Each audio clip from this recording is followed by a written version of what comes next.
GM 5.2 এর 26 নং, একটা ত্রিভুজের ভূমি তার উচ্চতার দ্বিগুণ অপেক্ষায় 6 সেন্টিমিটার বেশি। তাহলে এখানে ভূমি তার উচ্চতার সিকোয়েন্সে 2 নম্বরে কি আছে? উচ্চতা আছে। সো আমরা উচ্চতাটাকে কি ধরবো? এক্স ধরবো। কেমন? আচ্ছা, তাহলে ভূমিটা কি হবে? 2x। তোমার 2x অপেক্ষায় 6 সেন্টিমিটার বেশি বলছে, যে দ্বিগুণটা আমি দুইবার লিখছি। এখন বলছে ত্রিভুজটার ক্ষেত্রফল যদি 810 বর্গ সেন্টিমিটার হলে এর উচ্চতা কত ফাইনালি বের করতে হবে। তাহলে আমরা অঙ্কটা শুরু করতেছি। ফার্স্ট দড়ি ত্রিভুজের উচ্চতা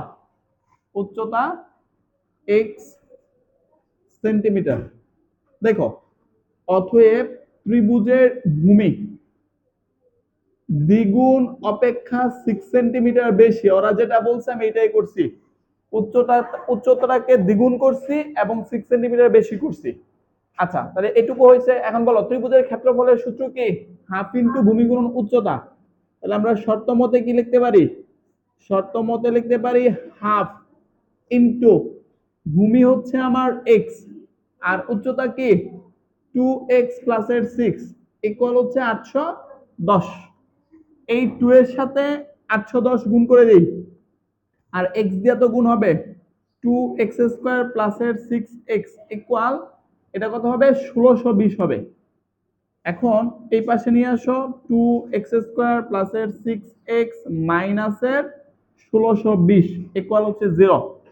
এখান থেকে 2 কমন নিলাম, x স্কয়ার প্লাস এর 3x মাইনাস এর 810 হবে ইকুয়াল 0। দেখো তো মিডল টার্ম ব্রেক কেউ পারো কিনা? তাহলে 2 যদি 0 নিচে চলে যায় তাহলে x স্কয়ার প্লাস এর 3x মাইনাস এর 810 ইকুয়াল 0। তাহলে মিডল টার্ম ব্রেকে এখানে আছে 810, বানাইতে হবে কত? 3। তাহলে এখানে উত্তরটা কত হইছে? 27 27 38। হ্যাঁ, 3 27 81 মানে 810। তাহলে এর মানে x স্কয়ার প্লাস এর 30x মাইনাস 27x মাইনাস 810। ওকে, এখন তোমরা মিডল টার্ম ব্রেক করো। মানে মিডল টার্ম ব্রেক তো করছো, জাস্ট কমন নাও। এখান থেকে কি কমন যাবে? তোমার x কমন যাবে, থাকবে x প্লাস 30। এখান থেকে কমন যাবে মাইনাসের 27, থাকবে x প্লাস 30 ইকুয়াল 0। তাহলে ওভারঅল x প্লাস 30 আর এটা x মাইনাস 27। তাহলে আমরা হয় অথবা দিয়ে কি লিখতে পারি? তাহলে x প্লাস 30 ইকুয়াল 0 অথবা x ইকুয়াল মাইনাসের 30। এটা কি গ্রহণযোগ্য হবে?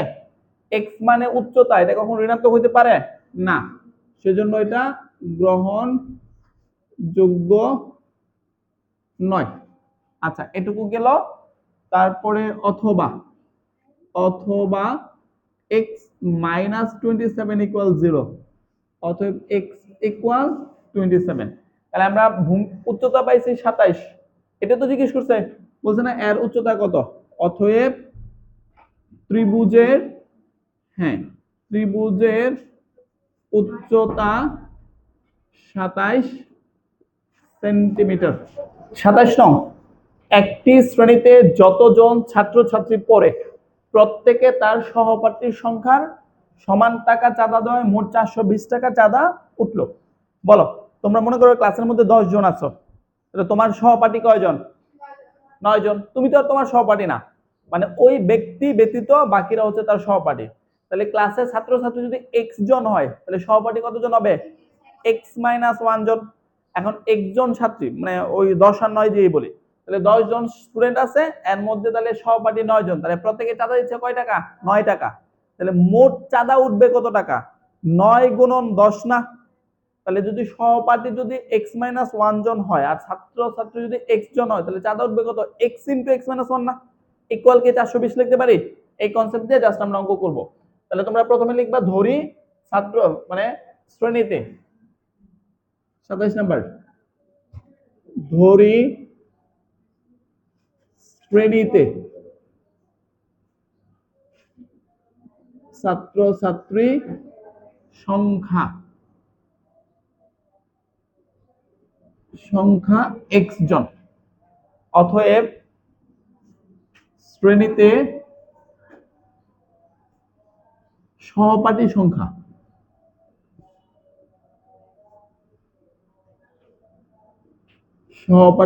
হবে x-1 জন। আচ্ছা, তাহলে অতএব প্রত্যেকের চাঁদার পরিমাণ x-1 টাকা। অতএব প্রত্যেকের চাঁদার পরিমাণ x-1 টাকা।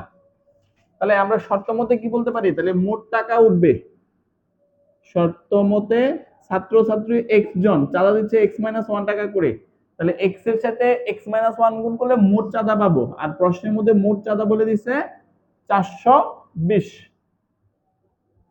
দেখো তাহলে x গুণ করলে x স্কয়ার মাইনাস x, 420 এই পাশে নিয়ে আসলাম। দেখো তো মিডল টার্মটা কত হবে? 420 রে 20 আর 21, তাহলে x স্কয়ার মাইনাসের 21x, তারপরে কি লিখবো? প্লাসের 20x। কথা ছিল বিয়োগ করব, কিন্তু মাইনাস আমাদের চিহ্নের পরিবর্তন হয়, ইকুয়াল 420 ইকুয়াল 0। এখান থেকে কমন যাবে x, থাকবে x মাইনাস 21। এখান থেকে কমন যাবে 20, থাকবে x মাইনাস 21। তাহলে ওভারঅল x মাইনাস 21 x প্লাসের 20 ইকুয়াল হচ্ছে 0। তাহলে হয় অথবার কনসেপ্ট দিয়া হয় x মাইনাস 21 ইকুয়াল 0, অথবা x ইকুয়াল হচ্ছে 21, অথবা x প্লাস 20 ইকুয়াল 0, অথবা x ইকুয়াল মাইনাসে 20। x মানে ছাত্রছাত্রীর সংখ্যা যেটা ঋণাত্মক গ্রহণযোগ্য নয়, তাহলে এখানে লিখে দিবা গ্রহণযোগ্য নয়।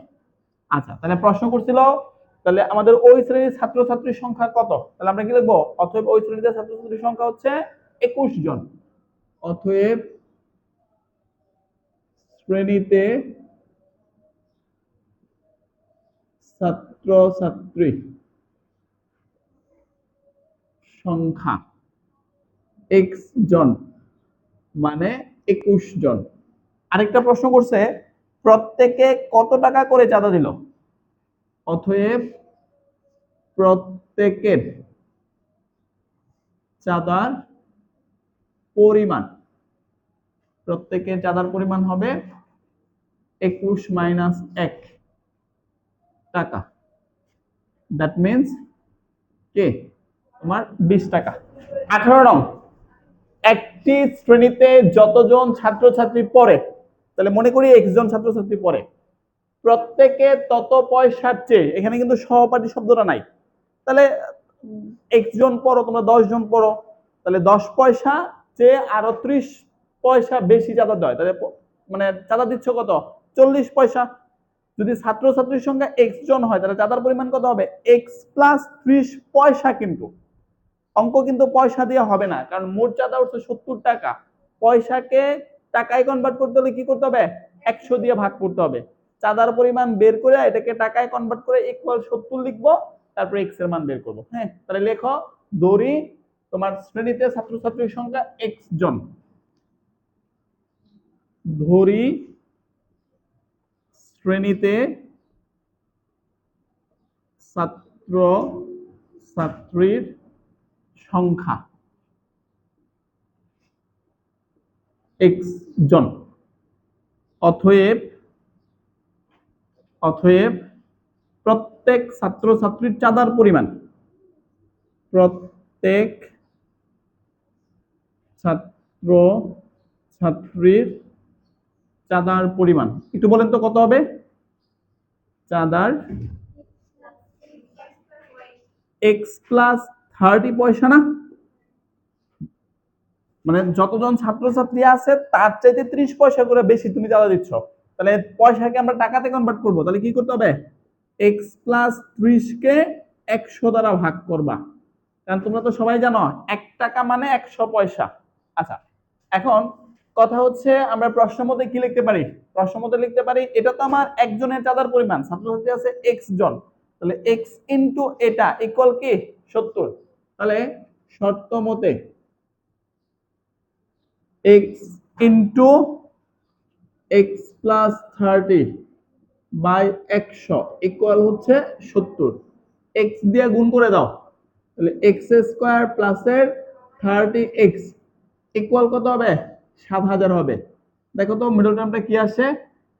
7000 কে এই পাশে নিয়ে আসো, এক্স স্কোয়ার প্লাসের 30x মাইনাস 7000। 100 আর 70 গুণ করলে 7000 হবে, 100 থেকে 70 বিয়োগ করলে কি হবে? এই 30x হবে। তাহলে overall x square plus 100x minus 70x minus 7000 equal 0। এখান থেকে আমরা x কমন নিব, তাহলে x প্লাস 100। এখান থেকে আমরা 70 কমন নিব, থাকবে x প্লাস 100 ইকুয়াল 0। তাহলে ওভারঅল আমার কমন নিলে থাকতেছে 100 প্লাস x, x মাইনাস মানে x প্লাস 100 আর x মাইনাস 70 ইকুয়াল হচ্ছে 0। এখন হয় অথবাতে যাও, হয় x প্লাস 100 ইকুয়াল হচ্ছে কি 0, অতএব x ইকুয়াল কত হবে? মাইনাসের 100। x এর মান ঋণাত্মক গ্রহণযোগ্য নয়, যোগ্য নয়। তারপরে অথবা অথবা x মাইনাস 70 ইকুয়াল 0, অতএব x ইকুয়াল 70। তাহলে আমাদের প্রশ্ন করছে কি ওই শ্রেণীতে ছাত্রছাত্রীর সংখ্যা কত? তাহলে x জন মানে কি 70 জন, অতএব শ্রেণীতে ছাত্র ছাত্রী সংখ্যা x জন ইকুয়াল 70 জন। 29 নাম্বার সিকিউটা দেখো, দুই অঙ্ক বিশিষ্ট একটা সংখ্যার অঙ্কদ্বয়ের সমষ্টি 7। 5.1 কিন্তু এই টাইপের অঙ্ক করাইছি। অঙ্কদ্বয় স্থান বিনিময় করলে যে সংখ্যা পাওয়া যায় তা প্রদত্ত সংখ্যা থেকে 9 বেশি। ওকে, বুঝলাম। চলক x এর মাধ্যমে প্রদত্ত সংখ্যাটি এবং স্থান বিনিময়কৃত সংখ্যাটি লিখো। তাহলে আমরা এখানে তো একক স্থানীয় অঙ্ক আছে, এটাকে x ধরলাম, তাহলে দশক স্থানীয় অঙ্ক কত হবে? 7 মাইনাস x হবে না? কারণ দুইটা অঙ্কের সমষ্টিত প্রশ্নে 7 বলছে, মনে আছে? এই টাইপের অঙ্ক করছিলা। আচ্ছা চলো শুরু করি। তোমার যে কোনো সংখ্যাটা মনে করো 56, 56 एग्जांपल। এখন এটা একক স্থানীয় অঙ্ক আর এটা হচ্ছে দশক স্থানীয় অঙ্ক, অথবা ওরা যেহেতু 7 বলছে তাহলে আমি 34 ধরলাম। এই হচ্ছে 34, তাহলে 34 হলে 4 হচ্ছে একক স্থানীয় অঙ্ক আর 3 হচ্ছে কি দশক স্থানীয় অঙ্ক। তো এই দুইটার যোগফল কিন্তু কত? 7। এখন মনে করো একক স্থানীয় অঙ্কটা x ধরছো, তাহলে দশক স্থানীয় অঙ্ক তো অবশ্যই 7 মাইনাস x হবে। 7 মাইনাস 4 দ্যাট মিন্স কি 3। তাহলে যেহেতু বলছে চলক x এর মাধ্যমে, তাহলে লিখবা ধরি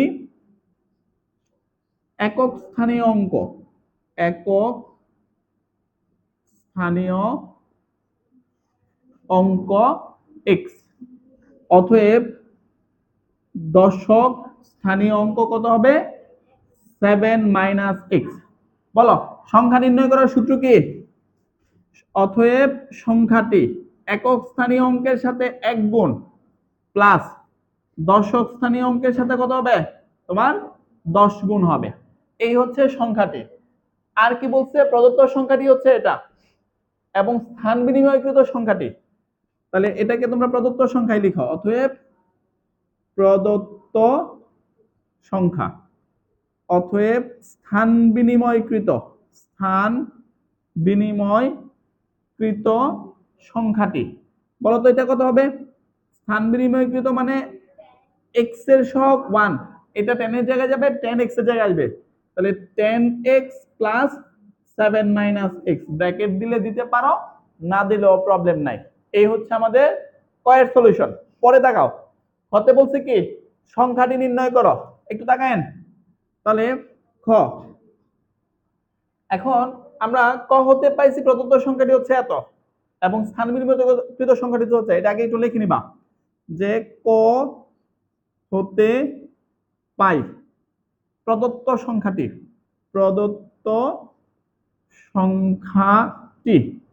কি পাইছিলাম? x plus 10 into 7 minus x, তাহলে x প্লাস 7 10 কত 70 মাইনাস 10x, যোগ বিয়োগ করলে 70 মাইনাস কি হবে 9x হবে। তাহলে আমাদের প্রদত্ত সংখ্যা হচ্ছে 70 মাইনাস 9x। আর আরেকটা কি পাইছি, স্থান বিনিময়কৃত সংখ্যাটি। তাহলে স্থান বিনিময়কৃত সংখ্যাটি, দেখো প্রশ্নের মধ্যে আমরা বের করছিলাম 10x প্লাস এর 7 মাইনাস x, যোগ বিয়োগ করলে কি হবে 9x প্লাস এর 7। এখন সবাই প্রশ্ন মতো দেখো, প্রশ্নে কি বলছে, অঙ্কদ্বয় স্থান বিনিময় করলে যে সংখ্যা পাওয়া যায়। তাহলে স্থান বিনিময় করলে এটা পাও না, তাহলে লেখো শর্ত মতে, তাহলে স্থান বিনিময়কৃত সংখ্যা হচ্ছে 9x প্লাস 7। তাহলে তোমার যে অঙ্কদ্বয় স্থান বিনিময় করলে যে সংখ্যা পাওয়া যায় তা প্রদত্ত সংখ্যা থেকে 9 বেশি। তাহলে প্রদত্ত সংখ্যা কে ছিল 70 মাইনাস 9x, এটা থেকে কত বেশি বলছে 9 বেশি। ওরা যা বলছে আমি তাই করছি, এটা অনেকে বুঝো না। আমি এখানে কোনো কিছু চিন্তা করি না, ওরা যা বলছে তাই লিখছি। বলছে অঙ্কদ্বয় স্থান বিনিময় করলে, অঙ্কদ্বয় স্থান বিনিময় করলে সংখ্যাটা হবে এটা, তা প্রদত্ত সংখ্যা থেকে 9 বেশি। প্রদত্ত সংখ্যা হচ্ছে এটা, এটা থেকে 9 বেশি। বেশি মানে কি যোগ, কম বলে কি করতাম বিয়োগ করতাম। এখন তোমরা আমাকে x এর মান বের করে দাও। তাহলে আমরা x গুলো এক পাশে নিয়ে আসতেছি, 9x plus 9x equal 70 plus 9 minus এর 7, পক্ষান্তর করলাম। তাহলে এটা হবে 18x ইকুয়াল তোমার এখানে থাকবে হচ্ছে 72। দেখো ভাগ করলে কত হয়, 72 কে 18 দিয়ে ভাগ করলে 4 হবে। তো আমি x এর মান যেহেতু 4 পাইছি, প্রশ্ন করছিল কি সংখ্যাটি কত, তাহলে সংখ্যাটি কত পাইছি 70 মাইনাস 9x। দেখো অতএব সংখ্যাটি 70 মাইনাস 9x, তাহলে 70 মাইনাস 9 ইন্টু 4, তাহলে 70 মাইনাস 36 থাকবে কত 34। কেমন দেখো 29 এর গণং, সবাই তাকাও।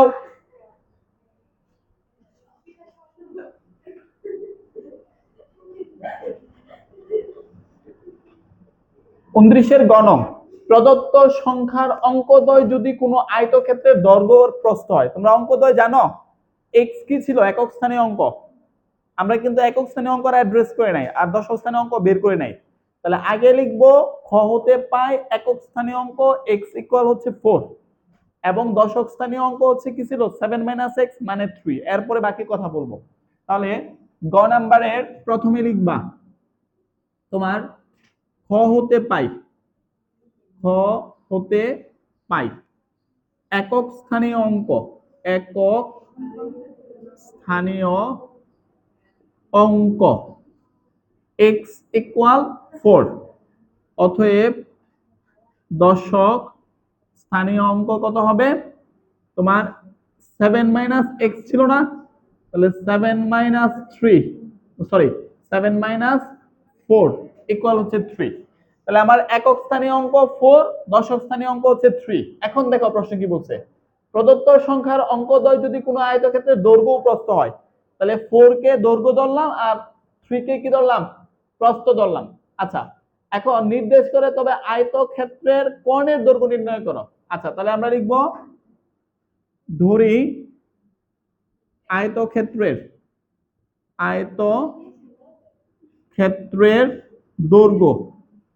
দৈর্ঘ্য ইকুয়াল হচ্ছে 4 একক দৈর্ঘ্য, সেন্টিমিটার না মিটার এটা ওরা বলে নাই, সেজন্য আমরা একক ধরতেছি, এবং আয়তক্ষেত্রের প্রস্থ হচ্ছে 3 একক। এখন তোমাদের মনে আছে আয়তক্ষেত্রের কোণের দৈর্ঘ্য নির্ণয় করার সূত্র কি, রুট ওভার দৈর্ঘ্য স্কয়ার প্লাস কি প্রস্থ স্কয়ার। তাহলে লেখো অতএব আয়তক্ষেত্রের কোণের দৈর্ঘ্য, অতএব আয়তক্ষেত্রের কোণের দৈর্ঘ্য ইকুয়াল রুট ওভার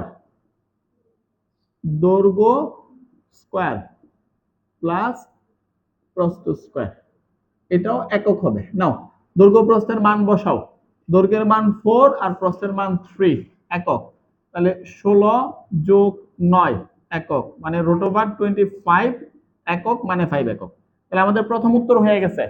পরের প্রশ্নটা কি করছে দেখো, কর্ণটি কোন বর্গের বাহু ধরে। তাহলে বর্গের সমান সমান বাহুর দৈর্ঘ্য হচ্ছে 5 একক। তাহলে বর্গের কর্ণের দৈর্ঘ্য নির্ণয় করো। সূত্র পারলে অঙ্ক কিছুই না, সূত্র না পারলে মনে হবে এটা একটা খুবই ট্রিকি টাইপের ম্যাথ। তাহলে আমার আবার বর্গের বা বর্গ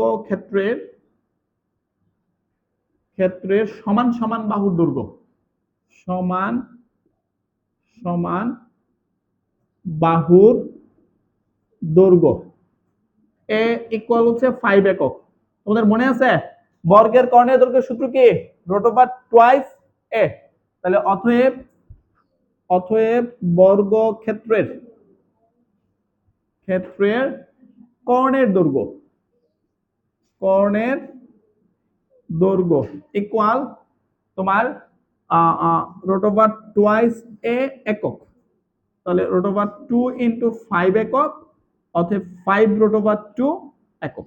এই হচ্ছে আমাদের ফাইনালি রেজাল্ট। দুইটা উত্তর হবে এখানে, একটা হচ্ছে তোমার কি আয়তক্ষেত্রের কর্ণের দৈর্ঘ্য 5 আর বর্গক্ষেত্রের কর্ণের দৈর্ঘ্য 5 রুট ওভার